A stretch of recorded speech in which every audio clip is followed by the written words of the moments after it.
Sir MP sir call. Sir আসসালামু আলাইকুম। হ্যাঁ স্যার বলেন। হ্যাঁ, প্রধানমন্ত্রীর নির্দেশ। ঠিক আছে ঠিক আছে স্যার।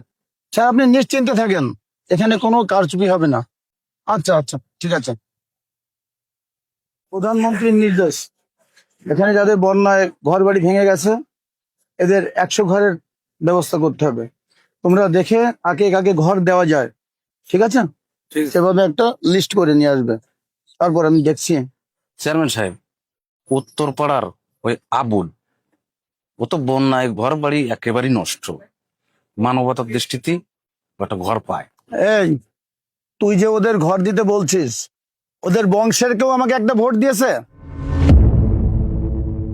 আপনারা তো বলেছিলাম একটা ঘরের জন্য, তা যতক্ষণ এই সুযোগ আইছে তা আমার এই ঘরের নামটা দিয়ে দিন।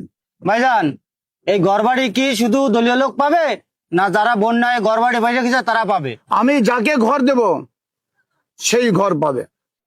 ভাইজান, আমার একটা অনুরোধ ছিল।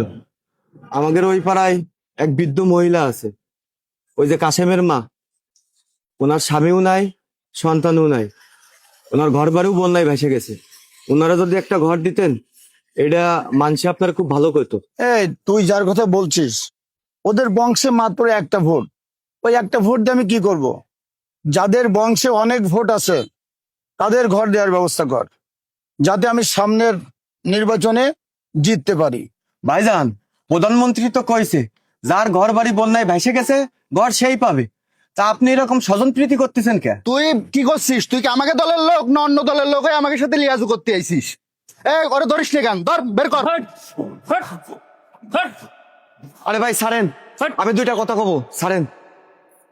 চেয়ারম্যান সাহেব, আমি আপনার কাছে আসতাম, আমি ভাবতাম যে আপনি একজন জনগণের সেবক, মানুষের উপকার করেন, জনগণের সেবা করেন। কিন্তু না, আপনিও অন্য মানুষের মতো মুখোশধারী লোক। প্রধানমন্ত্রী ঘর দেশে যাদের ঘর বাড়ি ভাঙা চুরা গেছে, বন্যায় যারা ক্ষতিগ্রস্ত হয়েছে, সেই সমস্ত মানুষদের জন্য। আর আপনি ঘরগুলো দিচ্ছেন আপনার নিজের দলের লোকদের, যাদের তো কোনো ক্ষয়ক্ষতি হয় নাই। প্রধানমন্ত্রী কইছে আপনারে কারচুপি করতে, কয় নাই। আপনাদের মতো এইসব চেয়ারম্যানদের জন্য বা আপনাদের মতো এই দলীয় প্রতিনিধিদের জন্য আজকে এই বাংলাদেশের রাজনীতি কুলসিত।